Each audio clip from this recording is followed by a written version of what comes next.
I want to thank today's sponsor, SkySail Solutions, your trusted payments partner. Meet Ben. He runs a small business but is having trouble streamlining his operations. That's why he decided to work with SkySail Solutions to help him operate his business more efficiently. By setting up best-in-class credit card processing, point-of-sale, and e-commerce systems, with advanced business analytics and reporting capabilities, Ben was able to take his business to the next level and save money on operating costs. Let SkySail Solutions help grow your business today.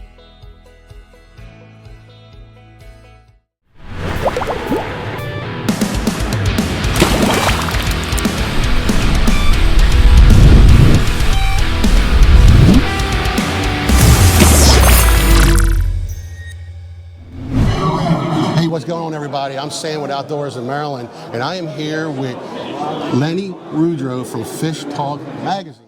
Lenny Rudrow, Angler-in-Chief at Fish Talk Magazine since 2017. He has been a full-time writer specializing in fishing and boating fields for 30 years. He also has 7 books in print and in ebooks. He will show you where and how to catch fish, especially here on the Chesapeake Bay. Usually he's doing all the interviewing and he's doing all talking, but we're going to kind of ask him some questions. We're at the Kirks's Beach Fishing Expo right now, and he's got a table set up. I wonder if you want to tell me what you got here. Yeah, All your books? I got my books here. The books have been out for some years. Of course, Fish Talk is kind of the new big project. I say new, it's been 5 years now. But this has been a fabulous show for the Pasadena Sport Fishing Club, hasn't it? Yeah, he's, well, I actually haven't been through it all yet. I talk too much, the wife says. So we went over to talk to see Tommy then, but this is, we were just talking when we were coming over here, when's the one at the firehouse going to be? And I didn't realize this was actually, the one is way bigger and more room. Yeah, it's replaced it, and I've always had my books there. Mm-hmm. We've always had Fish Talk there since it's come out, and we had Fish Talks here. In fact, several hundred copies were sent, and so many people have come through here, we ran out. Ain't that nice? It's great, awesome problem to have, right? That's an awesome problem to have. And what else you got here? Just things, anything Odds else? and ends. Odds and ends. Odds and ends, yep. I started out with a lot more. There have been a lot of people here, Well, that's what Tommy was saying, that, this is actually, it was so busy yesterday. Well, I'll tell you right now. So we were just talking a couple minutes ago between the yellow perch and the white perch coming up through in the creeks. Now, I'm in the Chop Tank River. I actually got a bass tournament there next week, which should be fun. Unfortunately, the snakeheads are starting to show up. They're starting to show up there. But when we were up, I was fishing in Marshy Hope, and I can show you a picture, man. I was catching some really big yellow perch off a crankbait, way up there near the VFW hall. Where they should be in March. Yeah. They're early. And this was in December. Now, what kind of boat do you have? I have aluminum, 18-foot aluminum boat, 18-foot aluminum express, with a 75. You need a new mast headlight? No. Come on. So when I went in and was talking to John from Dent Rod Tackle, and he kind of mentioned to me that it's February and white perch are they're killing the white perch already, and so I'm thinking, well, did the yellow perch come in? Are people thinking they're still waiting for the yellow perch, or did they come in and go, or is the white perch come first, or the yellow perch will come behind them? Hard to say what's going on, man. Everything has been shaken up in the last few years. Everything's been happening early, and I can't speak to that zone, but I was on the Pocomoke last week, and there the perch were about where they belonged. They were still downstream. They were still in the channel and the holes. We didn't see any whites. But every river system can be a little different, so it's hard to say. And that was over a week ago at this point. And unfortunately, I haven't been out to a lot of the different zones. It's been a crushing workload lately. I hurt my shoulder, so I haven't been out as much as I would like. But that said, these days there's just no telling. We were the same way. I haven't been out to anything. It's been pretty cold out lately, I think, and for me. And we got over, a couple weeks ago, we got over the COVID thing, and then I blew my knee. I hurt my knee. I could barely walk for a week. But tomorrow it's supposed to be close to 60 degrees. I think, it's supposed to be close to 60 degrees tomorrow. And Wednesday, it's, I think during this week, I think rain's coming in, but it's going to be a really good warm trend. just for me to get a high of 48 to go fishing Sunday. Yeah. Perfect. It's going to be perfect. It's going to be great. I think get the water warmed up a little bit and get them moving. So I'm pretty excited about that. Is there anything, except for the fish, the Fish Talk magazine, is there anything that you want to, spill out?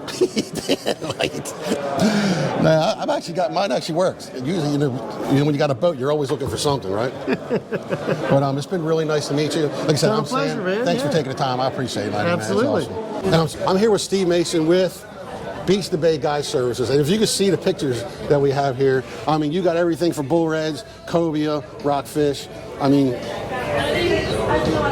And he's at Maryland and Virginia. So once again, tell me a little about your service. Yeah, we're a year-round guide service at the eastern shore of Maryland and Virginia. We fish the salt pretty much for anything from red drum, rockfish, of course, cobia on occasion. Speckled trout's kind of our specialty. They've been making more of an appearance this last few years, which is great for us. Also, we fish for little girls. That's my little girl. She fishes. She fly fishes now because she's fantastic. What they all? Yeah, we just try and kind of keep it easy breezy, have some fun like these boys here. That's our buddy Dave and Eric. We just go out and just have a good time. We don't take it that seriously. We go find fish, but it's a good time on the boat. That's our aim. That's what we get after. So how'd you do this year? that was fantastic. Speckled trout fishing and rockfish. Rockfish is always our contingency. If we can't find other species, they're just kind of always around. But we love targeting. These are our bull reds. Anything over slot we consider bulls. Anything smaller we consider our slot reds or our puppy drum. If you hear that, that's what we go after. Rockfish, there's a lot of people going after them and not a whole lot of people going after specks and bull reds or specks or any of that stuff. We just like to keep it going pretty good and keep everybody happy. That's our goal. Well, how long have you actually been guiding? So guiding, this is I guess our 5th year in business. We've been fishing at eastern shore of Maryland, out of Crisfield and the Virginia waters since single digits with my father. Then once we got to adulthood, get our own boats and just go out and explore on our own. And now we're kind of doing it professionally. So that's cool. Do you talk prices or is it all depends? It all depends. We have a price sheet here. All on our websites, all updated as well. We try and stay pretty up to date on social media. You guys have. I'm just telling you, it's still probably only we're in the shade. It was 18 degrees this morning, and he is right by the windy door. Yeah. These guys have got to be freezing, and they're on concrete. You've got to be cold. Yep. Southern people, we got to stay cold up here. We don't know what's going on, but we can do what we can. All right. So I actually got this. I will put the link to his charters in the description of the video, and when I do, I'll tag you. Much appreciated. Anything we can do. We're just here as a community trying to keep everything good. Even my hands got cold. COVID's kept us down pretty good, and we're just trying to come out of this all together and have a good time. So let me ask you something. I keep hearing about how the shrimp, shrimp's really coming up the bay. Yeah, that doesn't exist. Yeah, I don't believe that. No, I'm just kidding. So our southern species, shrimp coming in from the ocean, obviously. There's now a commercial season for it in Virginia. And everything eats a shrimp. So we've caught rockfish into December in Virginia waters, a belly full of shrimp.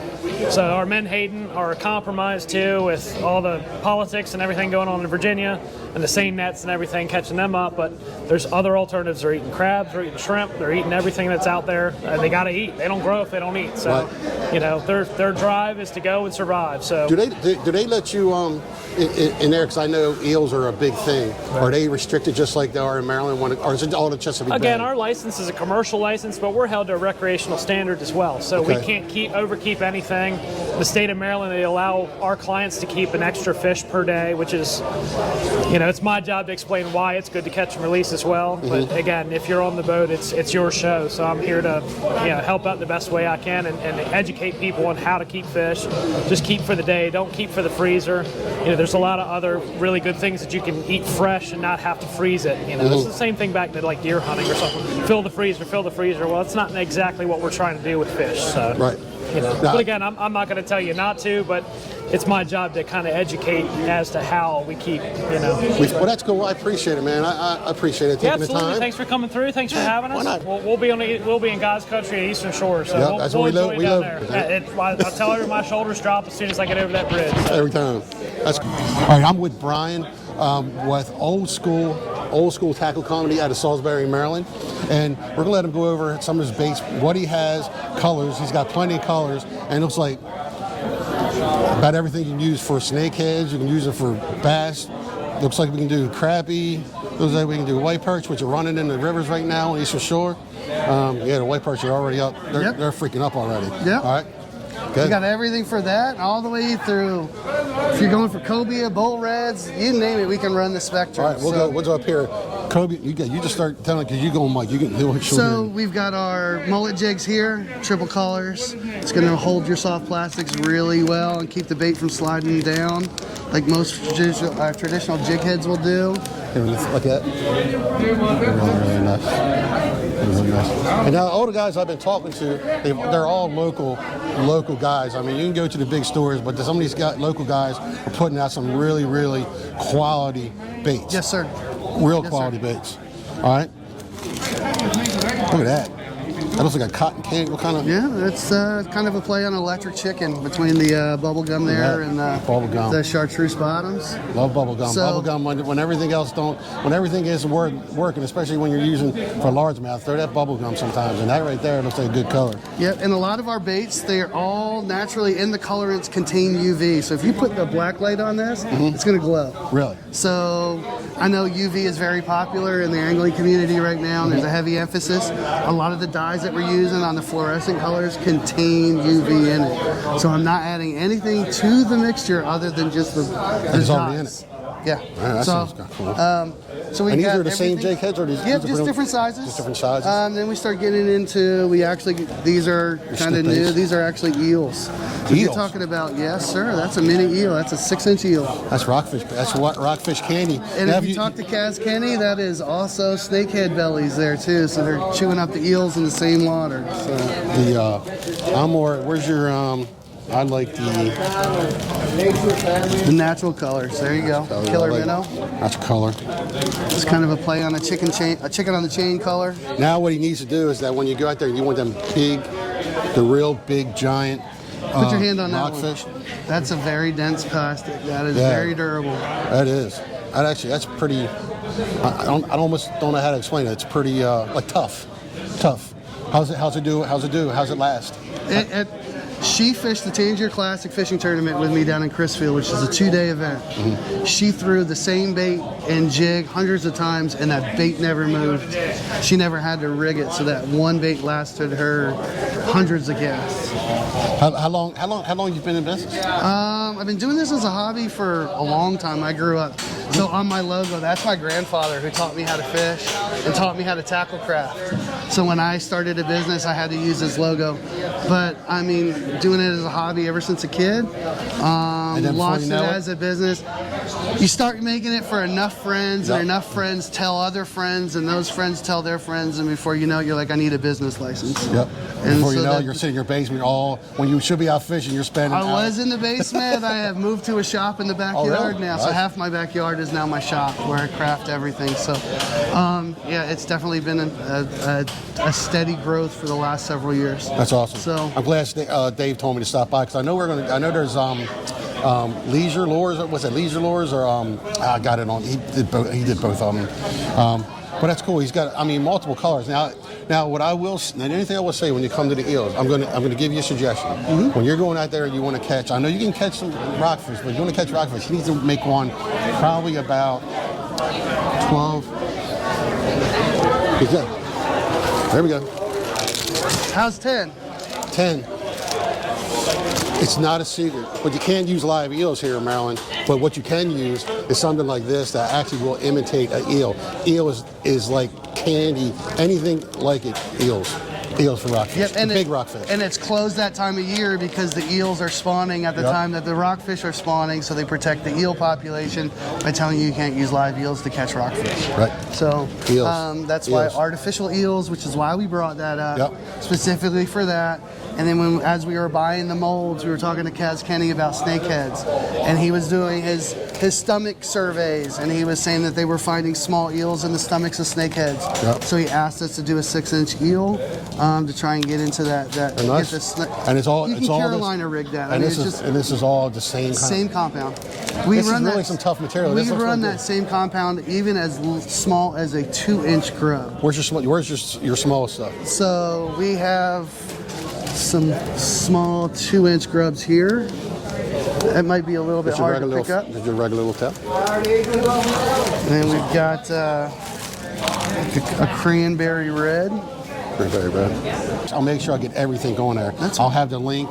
You have Facebook and all that stuff, We right? do have Facebook, Instagram. I'll have everything here. So I appreciate Brian taking the time and let us talk about his lures. I will definitely have the link to everybody I've talked to in his company.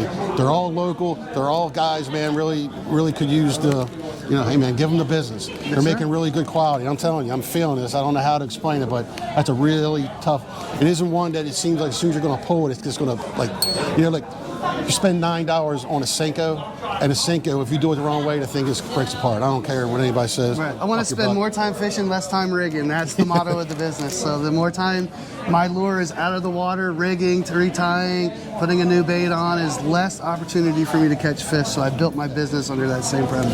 That's awesome. See, now he said he ain't good at interviewing. I think he's done pretty awesome. I'm just winging it. Thanks, Brian. I Not a appreciate problem. it.